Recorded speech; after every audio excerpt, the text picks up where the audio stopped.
He pursued 8 different forms of samadhi. When he realized that everything is within him, there's nowhere to search, suddenly he had the energy to take the next step. When he saw this, he was fully enlightened and the moon was shining. This is the day Gautama the Buddha got enlightened.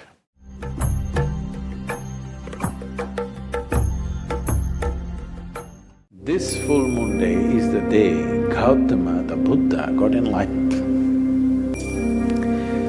There are many aspects to his life. Gautama went to every known master of the time. He was intellectually so brilliant and his longing so great.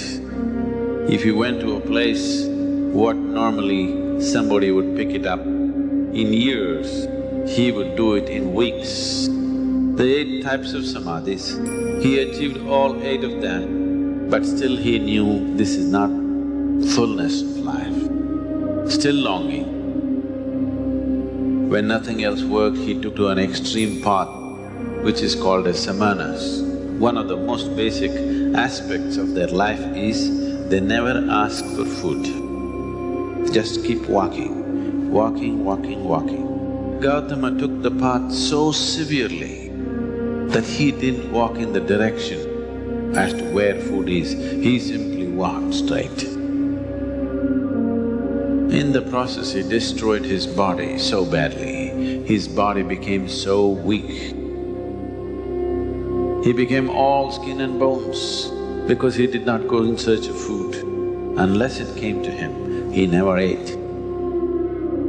One day, he came to the banks of Niranjana. This is a small stream, just about 2 feet, flowing little swiftly. He came, he tried to cross.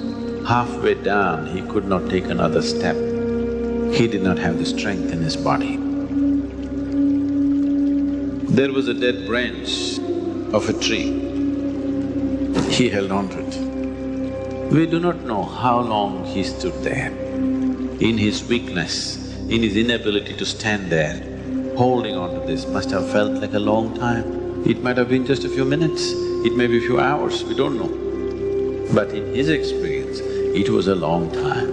He just hung there. He has no strength to take the next step, but he's not the kind to give up.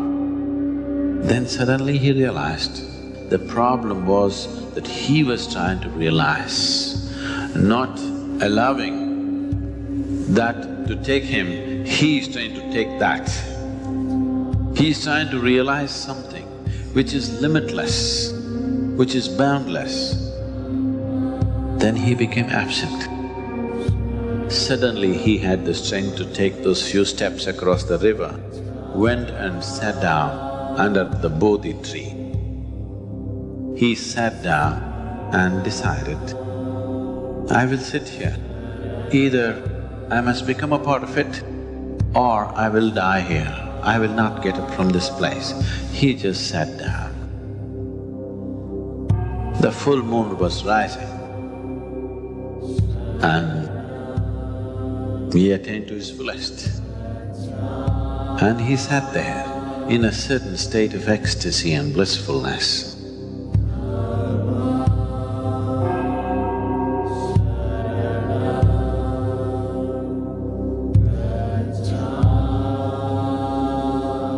In a small town, a man died and his son wanted to ensure his father goes to heaven. In the town, there lived lots of priests. The man's son went to each of them, but nobody could ensure him that his father would go to heaven. But he eagerly wanted to his father to go to heaven. Then he found out that Gautama the Buddha himself was in the town on that day. He thought Gautama, an enlightened being, might be knowing everything about God. So he went looking for him. Gautama was sitting under a tree in front of a huge lake outside the town. He went and fell at his feet and said, "My father was a good man and he passed away. I want you to make sure that he goes to heaven." Before Gautama could even open his mouth, he said, "You should not say no. You have no choice." So Gautama said, "Now what can I do? You have already put this structure on me. I cannot say no. All right, you do one thing. Go back home, have a dip in the river at 4 o'clock in the morning, take an earthen pot and fill it half with rocks and half with butter. Tie it with a cloth and bring it here, and we will see what we can do for your father." The man went. He bought the biggest pot available in the town, filled it half with rock, another half with butter, and tied it up. He carried this very heavy pot with great difficulty and came and stood in front of Gautama.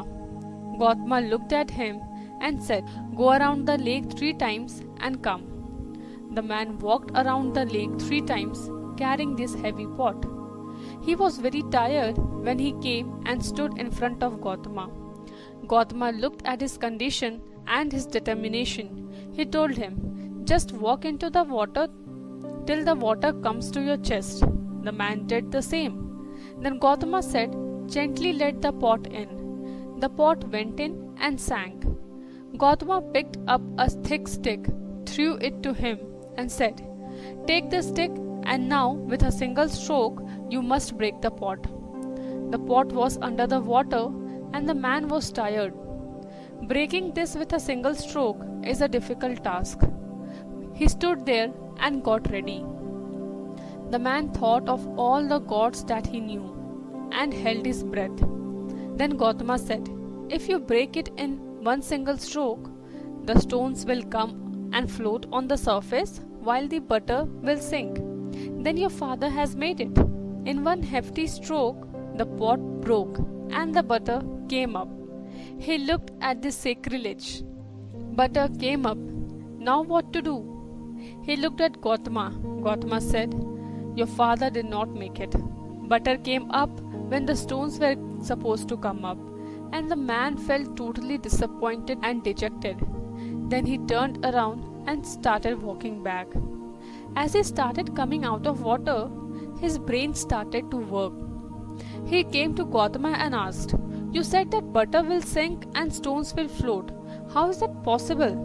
The very laws of nature are such that stones can only sink, butter can only float. Did you deceive me?"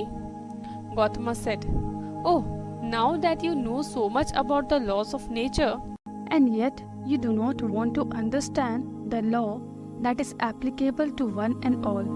If your father kept performing actions like pebbles and stones, he would bound to go down. Who can pull him up? If he kept performing actions which are light, like butter, he is bound to go up. Who can push him down? Our difficulty is that we think that some invisible power will somehow favor us, even though we do nothing to change our own behavioral pattern and our own actions.